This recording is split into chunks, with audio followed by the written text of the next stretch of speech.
All right, so I want to formally welcome everybody to talk about the power of a personal mission statement. I know many of you on the call, so thank you for joining repeat webinars that I've hosted. It's great to see you all again.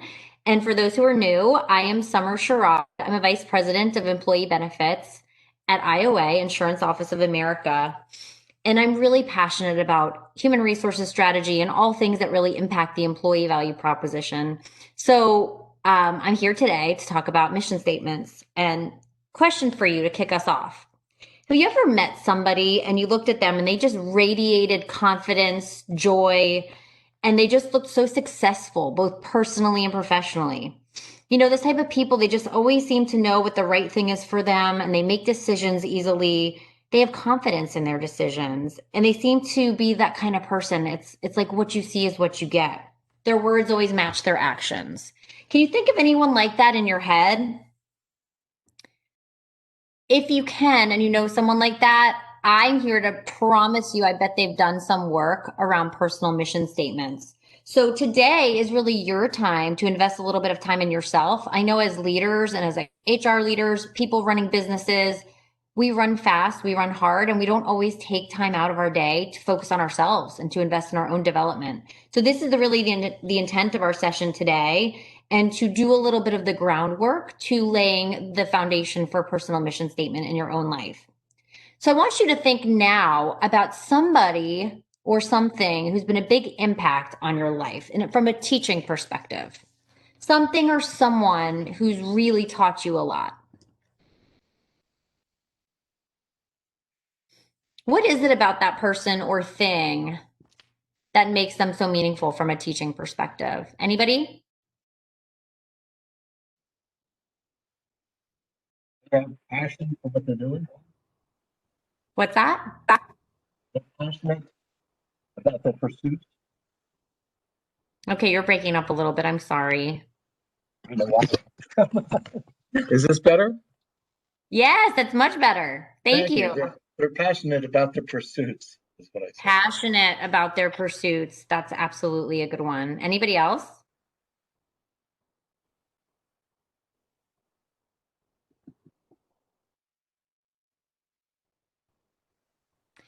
I read a book recently and I talk about this a lot because it's one of my favorites by Michael Singer called The Untethered Soul. And what he has to say about one of our best teachers may surprise you. It's truly a cosmic paradox that one of the best teachers in all of life turns out to be death. So I'm not saying that to make everyone uncomfortable or to start off on that heavy kind of a note, but it's a very powerful notion that he mentions, and it really resonated for me because it also ties into personal mission statement. It really, at the end of the day, if today were your last day, are you satisfied with the way you've lived your life? And that ties into the way you show up at work and the way you show up in your personal life. It's all the same. It's all your life. I'm going to go ahead and mute you guys who are not muted. Okay. So, you know, I often think about how many insignificant things I cling onto sometimes, right? And then when you have to stop and take a step back and say, how does this match what I'm trying to accomplish in my life? And does it really matter? The other statistic that I have that is kind of interesting, I always ask my benefits clients this when I'm doing open enrollments. But if you were middle age, if you were, say, 40 and you lived an average lifespan, say to 80, how many days left did you actually have in your life? Any guesses? Numbers people out there, CFOs, anybody who loves numbers?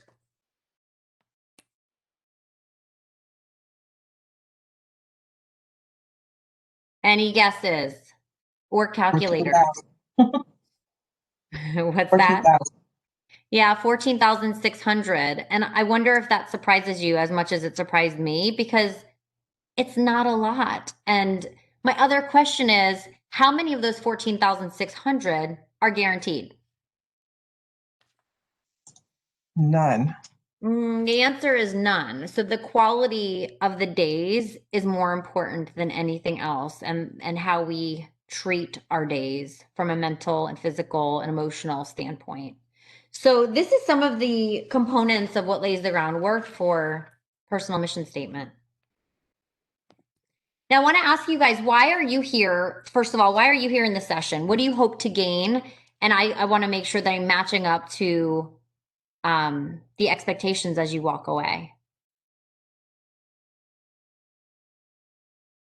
Anybody besides learning about personal mission statement, is there anything compelling for you about you're taking an hour out of your day and your life to spend with us? What drew you here? I've taken a couple of other webinars of yours, and you always offer a different insight on things. So I wanted to see, I know I'm going to walk away with something. I just don't know what it is. But I know because you're presenting it, I'm going to get something. You just made my day. Thank you so much. That means a lot. Yeah. Anybody else? What drew you in?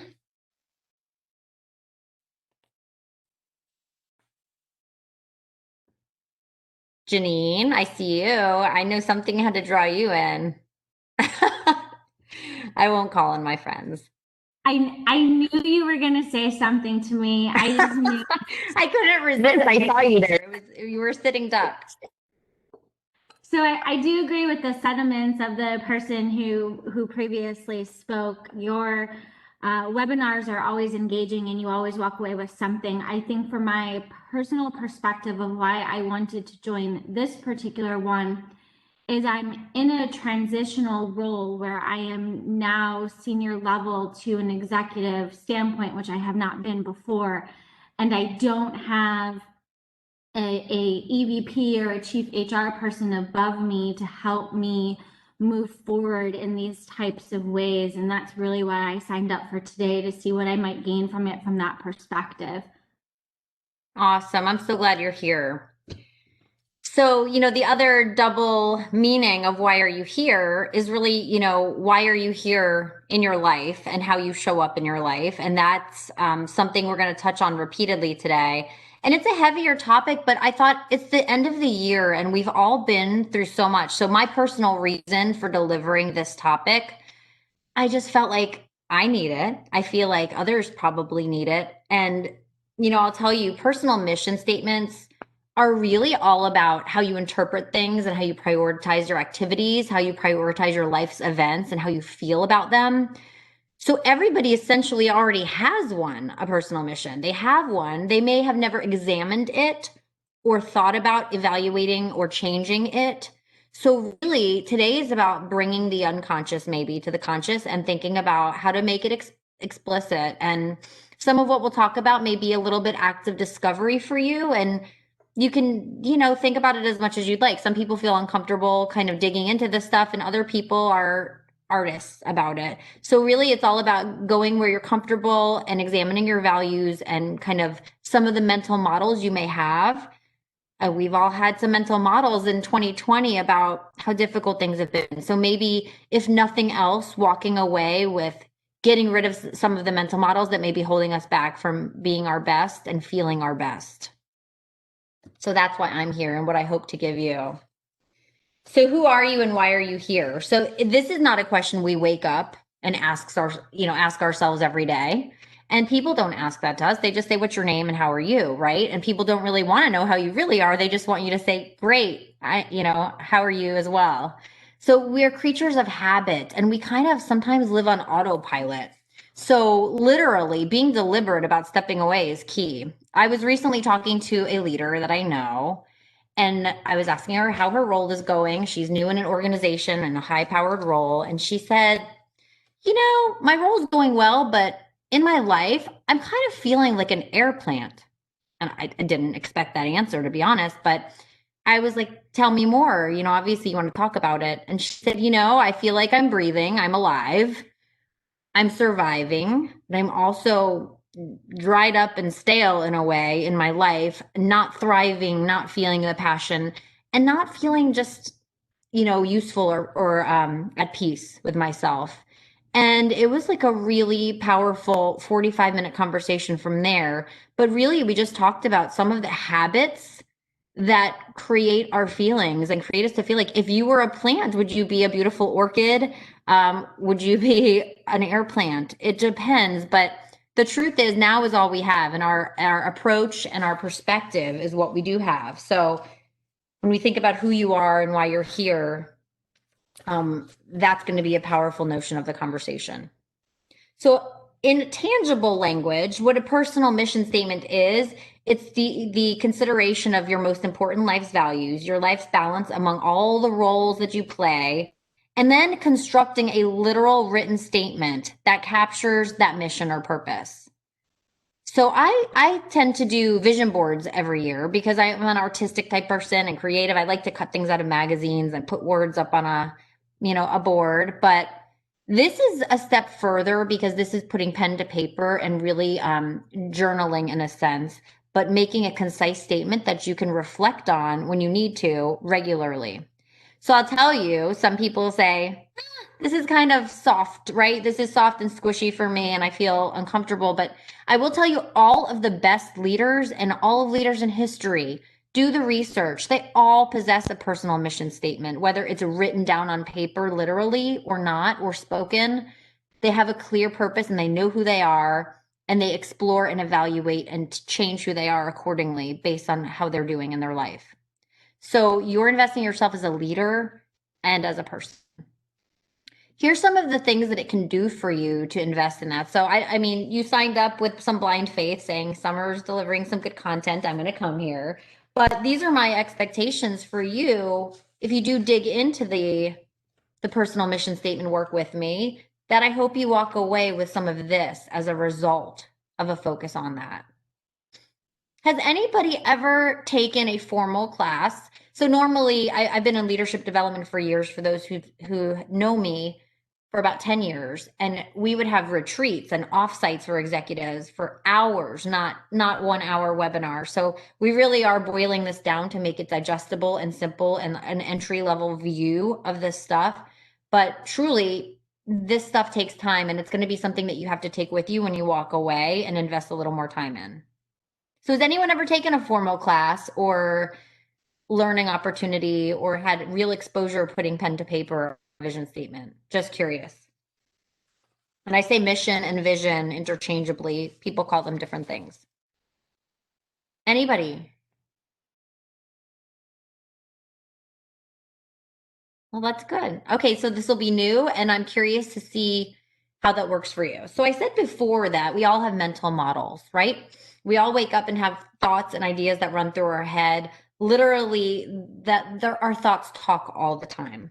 Some of us find great ways, whether that be through mindfulness or meditation, to quiet the noise and be able to be still and experience ourselves instead of the noise. But the truth is, the noise is there, right? So this was coined in the 1940s by someone named Kenneth Craik. So he coined mental models, but they're really the ideas that we carry around in our head, images, assumptions, and stories that we carry around, and they relate to ourselves, other people, institutions, and every aspect of the world. I mean, timely, right? We know this to be true about politics. We have opinions about just about everything, and those are all mental models. My question is, can we control the mental models? That's a loaded question, by the way. I'd love to hear somebody answer it.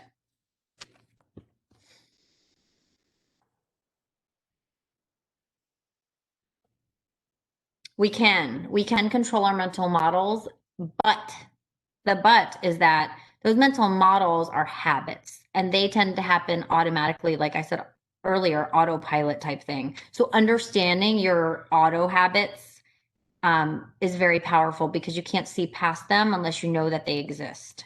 And some of them do not serve us well. So we're going to dig into some mental models. So for those of you who play sports, I'm not a big golfer, but I do think golf is a really good analogy for this.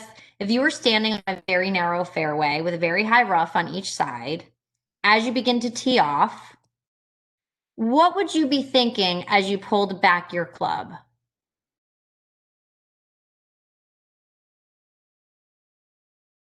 Anybody? Keep it straight. Keep it straight. That's a good one. So a lot of people say don't hit it in the rough.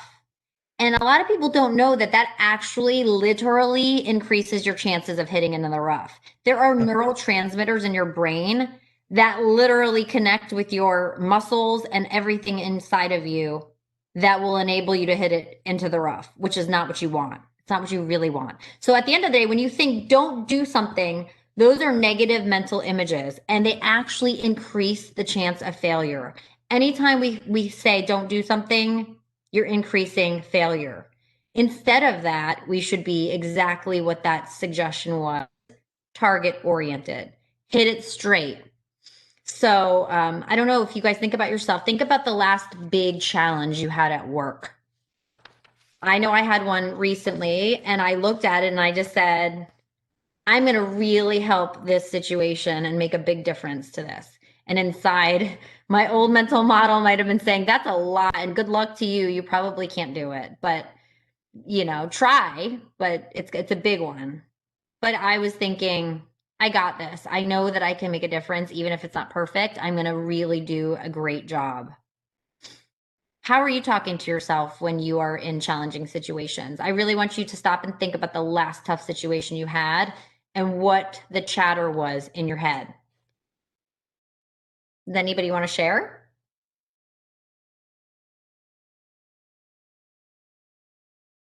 Okay. So I'm going to stop us for a minute and we're going to do a visualization. Okay. So give me one moment. I took away the slides so you can't look at anything.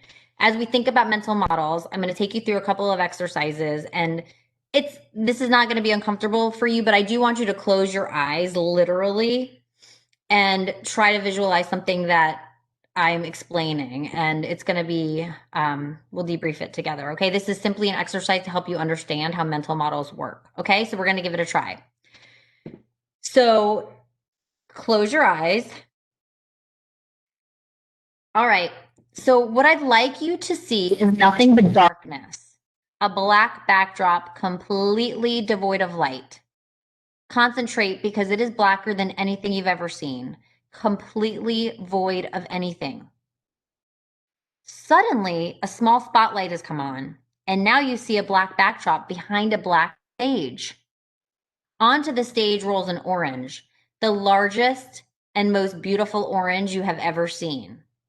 Another spotlight comes on and shines directly on the orange. It is now more intensely orange than ever before, a beautiful bright orange. The orange begins to rotate very slowly. As it turns, you can see it has dimples in its skin. You can tell it's a beautiful navel orange, the most succulent and tasty of all oranges. Another light, now it's even more orange than before. It's rotating, turning, and now you can even see that it has a Sunkist label on the side. All right, now put the orange out of your mind. Keep your eyes closed, please, but do not see the orange. Stop thinking of the beautiful bright orange because it's gone. All right, everybody open your eyes.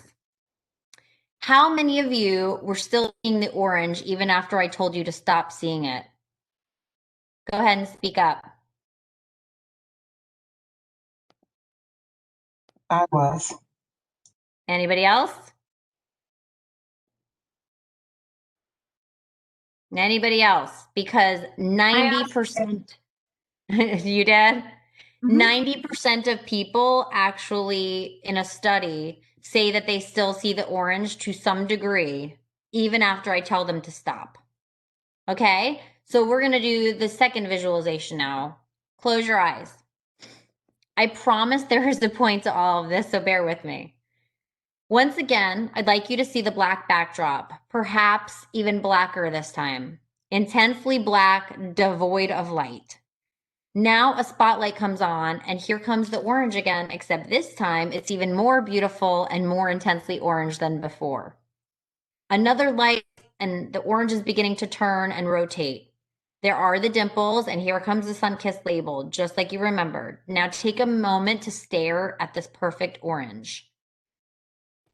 Now onto the stage rolls an apple.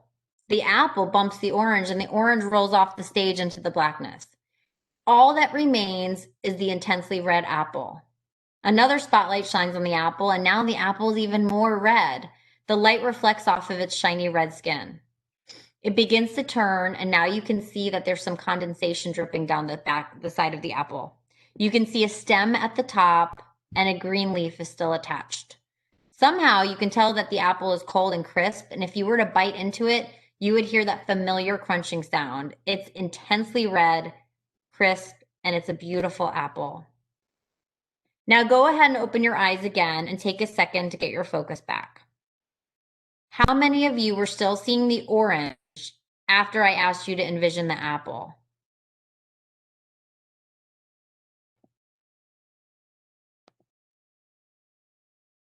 Anybody? Were you still seeing the orange? I never saw the orange really apple. I must have a mental disorder. Oh my God. It's a great description, but I couldn't see That it. is hilarious. Yeah. I've never heard that ever, and that's fantastic. I love your authenticity. Thank Makes you. my day. Okay, so somebody didn't even see the orange. Did you see the apple? No, I didn't see the apple or the orange. I saw dark. All right, we gotta have an offline convo. There's a lack of imagination on my part, I think. Well, maybe you're very very maybe your brain tired. is so busy. Yes, you're very tired. You need a What nap. other feedback did we have? Who else actually, stopped seeing the orange and saw the apple as I suggested?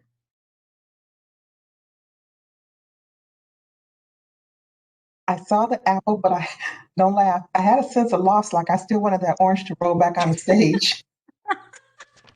We all love the orange. I mean, it was so pretty, right? It was there and it was ours. Yeah, that's true. So what we did was usually in the study, they say that only 10 or 20% of people still think about or see the orange after the apple has rolled onto the stage and we've brought focus to the apple. So there's people who still get focus on the orange, but it's a lower percentage now. Why? The orange has been replaced by the apple. So I said that we all have mental models and things running through our head, ideas, perceptions, concepts. It's very hard to just delete them if there's nothing to replace them with. So let's say you have a thought that you think maybe not serving you well at work. The only way to stop that thought or idea is to completely come up with something new, a new, fresh idea. This is pretty much why I read books all the time, because I think I can't solve my stuff with the same brain that created the stuff. So I have to use other people's brains to teach me and to put new ideas into my head because once you have a new idea, it's something exciting, it's something that fills your cup, it's something that you can think about and get excited about, right? So it can replace things when you do feel like an air plant. If you're feeling stale, if you're feeling like you're in habits that aren't serving you, you can replace them with new mental models. So it takes purpose though. So really you can see that you can either choose the hamster wheel here on the left, which isn't necessarily bad. Life is hard on many days. There's things that we just have to do. And not everything brings us joy or lights us up inside. But at the end of the day, if you're focused on your target all the time, you will at least deal with the things that maybe aren't as enjoyable or fulfilling to you because your eye is on the prize, right? So what is the prize? That's the question. Everybody's prize is different. The prize is defined in your mission statement.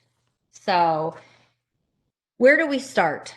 Where we start laying the groundwork is really in the roles that you play in your everyday life because everybody plays different roles and frankly, not every role is important to you the same way it is to somebody else, right? So this is just an example of somebody's perception of how they spend their time on the different roles that they have. But essentially, you need to first think about what are the key roles that identify me that I want to be in life and writing them down. So I'll give you a minute now if you want to just jot them down on a piece of paper. Most people have, 5 or 7 roles that they really focus on.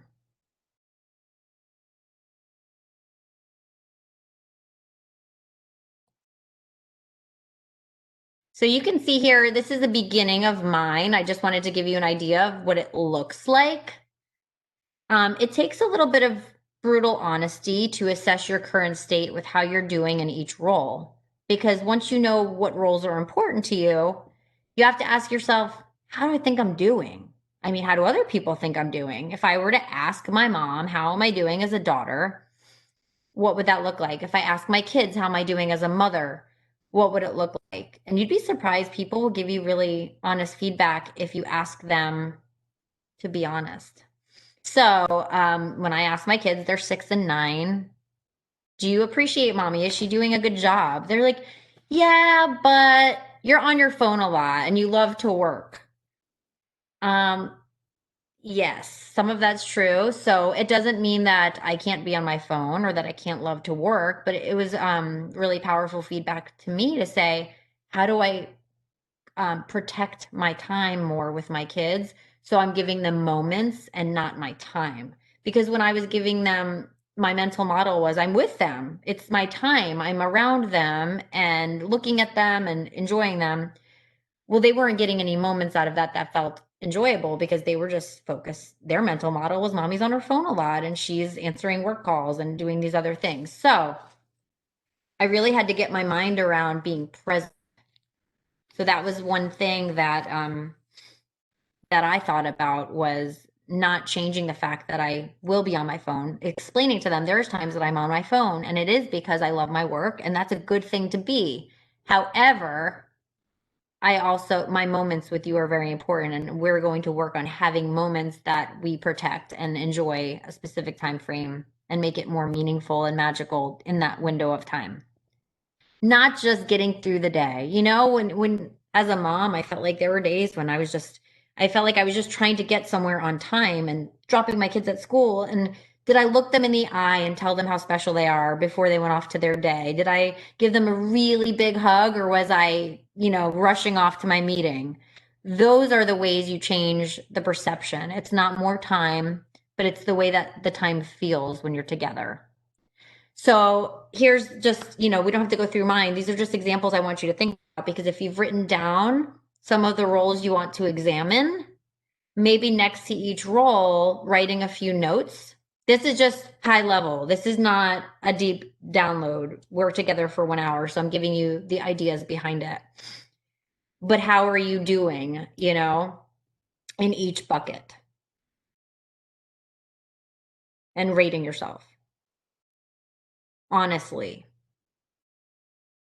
So go ahead and take a minute and do that. Nobody's going to look at your paper because we're virtual, and that's the good news. You can actually do a little bit of the work. I've left us enough time to be able to do that.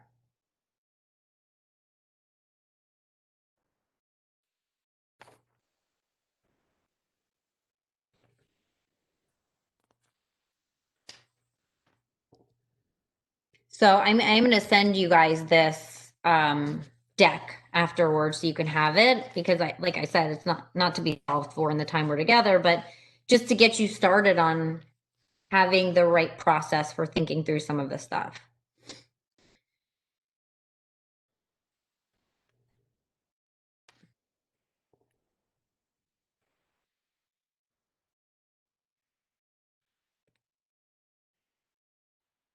So after you think about your roles and how you're doing in the current state, and some of it may not feel good. You may say, oh my gosh, I'm a terrible, son. I haven't talked to my mom in like 3 weeks. Whatever that feedback may be gentle on yourself. Just be honest and look at it as data, because the next part of that is, let's take away the orange, which is the current state, and focus on the apple. The apple is the future state. And that's really, who do you want to be? We're never going to be perfect. We're never going to be our best every single engagement with someone or every interaction at work. We're not. But as a leader, knowing who you want to be is a really good mental model to strive for, and to understand, what will people say about me when I'm not around, because they can see it in my actions. So who do you want to be? This is really defining your target. And it may or may not be different than the roles and the grades that you put when you were thinking about the roles you play. You may be playing roles that you don't even want to play anymore, or you may have roles that you want to invest less time in and invent some new roles that you haven't even explored yet. It's a blank slate. It's up to you. But examination is what this exercise is about for leaders. So usually then it's about, putting the pen to paper. I would say when I've done offsites with executives and different leaders from different companies, usually people would get something going within 30 minutes after assessing and spending the time kind of playing with your data, playing with the roles and seeing what your honest feedback is. Maybe asking people, like I said, that's a powerful one. If you can handle getting real feedback and people you trust will give it to you, then, 30 minutes, you can get something on paper and start to work from there. So similar to a vision board, your vision board can change regularly, but you'll have a basis for where you're going. So that's really putting the time in to do it. So that's one thing I would ask of you is to put on your calendar 30 minutes of time, whether that be right after we're done, which we would likely won't even take the whole hour. Continuing on to use this time to write things down that come to you. A lot of people, say they love journaling for a reason. It's because it's a remarkably powerful tool to get you to think about what is floating around in your head. Because when you're thinking it and not really writing it down, you forget what you were even thinking, frankly. And the hamster wheel of thoughts is always running through your head. When you memorialize them on paper, you're able to give them consideration and careful kind of analysis. Does this make sense? Any input so far that you want to share?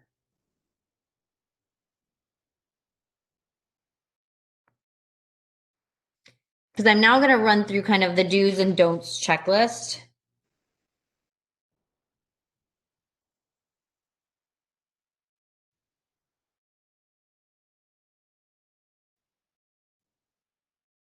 All right.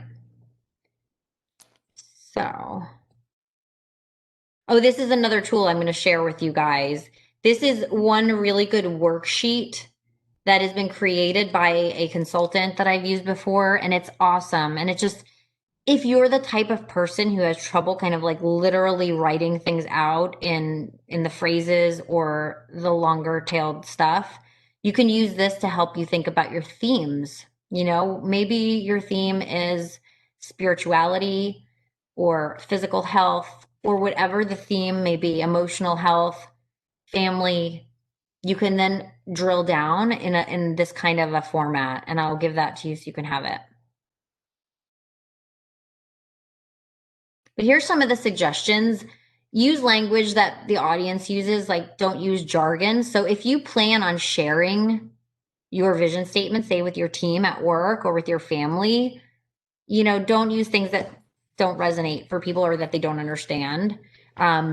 Make it emotional if you want to, because if it's logical and cold, I don't know that will motivate and inspire you personally, because we are emotional creatures.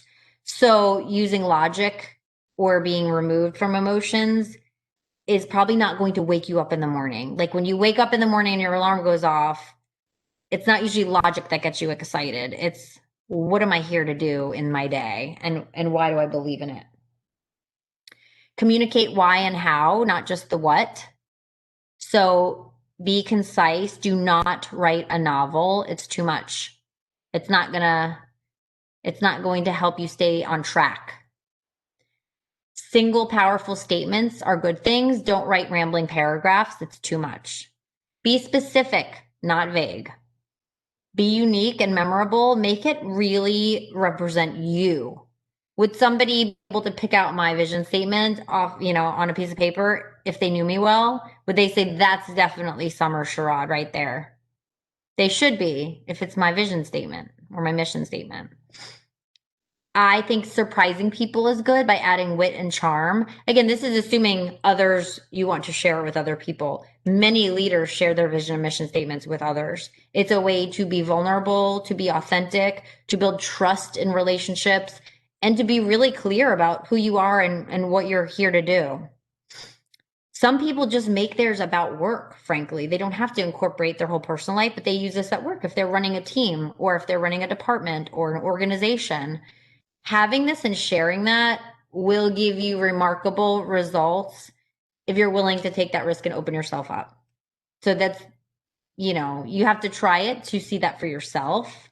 Maybe smaller audiences if you've never done that before, or one-on-ones if you've done that before. But the intent is it's for you, but by sharing it is a more powerful tool for you. Make it actionable if you can. Sometimes, things are hard to quantify, but try to make it actionable and make sure it flows and sounds good, because you don't want it to just be something you don't feel proud of or excited about reading. So really not getting too wordy or complicated about it. So what I'm going to do now is run you through some samples that I found that I really liked. And they're all different. They don't necessarily follow all the rules of the do's and don'ts. These are just kind of high level for you. Follow the rules if you like. But you can see this one. And I didn't put anybody's names on these because I just kind of focus on the content, but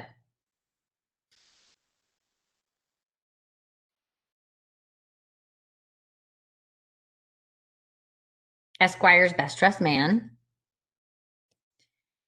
You can see, oh, there are some names on it. Sorry, if people put it on their thing, then it's there.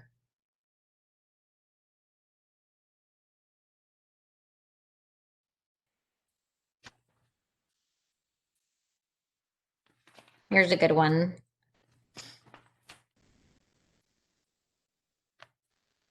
This one's more generic, like more high level, less specific, but you can see that it's to the point and represents this person for what they want to achieve. By the way, every company has a mission and vision, right?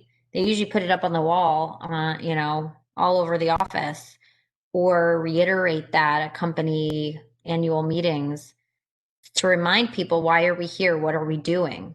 This is the personal version of what companies basically do.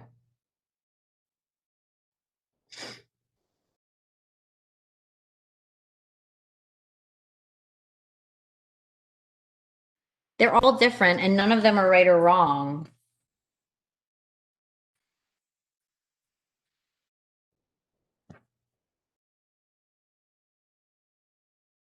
So, can you, what is your feedback on how this type of tool can help you? Do you feel like this is achievable or usable? Or do you have ideas around making it achievable and usable?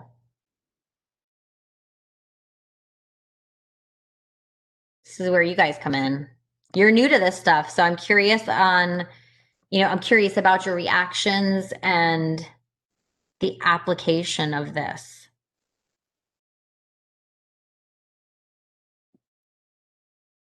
Anybody? I did respond quickly enough the last time, but I did do an exercise like this at work one year, but it was really based on professional only.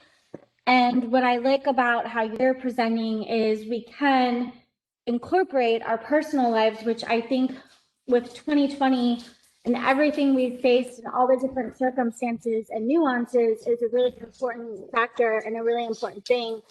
And when I think about mental health and mental well-being, not only of myself, but of my family and friends, everyone is struggling, even people who truly did not before. And I think this is a great exercise to end the year in preparation for a new year and whatever that means, and really take an inward look and celebrate our successes that we might not have recognized because we've been so bogged down and stressed in what we can't do and what we haven't gotten to. And I think everyone is just extremely exhausted this year. Mm-hmm. You're so right. People don't always talk about it, especially not in the workplace, especially when we're remote and we're removed from one another. It's so much harder to have those moments and heart to hearts. It really is. And I do apologize for one of my dogs wanting to participate at the beginning of my conversation. As long as you have dog owner as one of your, personas to evaluate, you're good. No, that's fine. Maybe for the past 5 years, I've had executive coaches of my own, because just because you're in HR, of course, doesn't mean that you don't have your own issues, right? We all walk around with our own stuff and things to improve upon. And I remember one thing that this particular coach said to me when I was having a bad day and thinking I'm not living my best career life, or not meeting my potential, or not achieving my vision or mission. She said, just repeat after me. I can handle my life. What you have, you can handle, and this too shall pass. So I do love that a vision statement and all of that really brings you back to the center and your true north, and possibly puts the bad moments and the bad days in gross perspective for you. Because again, you're able to say, you're not saying I'm going to, not going to hit it in the rough. You're hitting it straight. You're target focused, and you're focused on the apple and not the orange that's gone. Anybody else have any reactions or thoughts or things that may be helpful to others? Everyone has a different level of comfort with this stuff, by all means. So I do invite diverse perspectives if you think this is tough. I do want to hear how we might make it usable for people who are newer to it.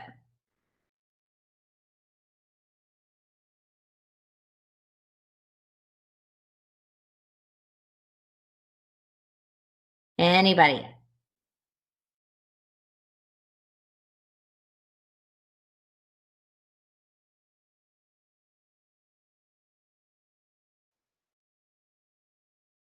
Well, I will say, having been a coach to many executives in my day for others, I'm always here as a resource to you guys. You're here on this call for a reason, like I said, and you showed up for a reason, whatever that reason was. And if you want to talk through any of this content or tools, or dig a little bit deeper and need a little bit of help, I am always going to be a resource to other people and help make a difference in that space. So, really it's all about not giving the past power to define the future, right?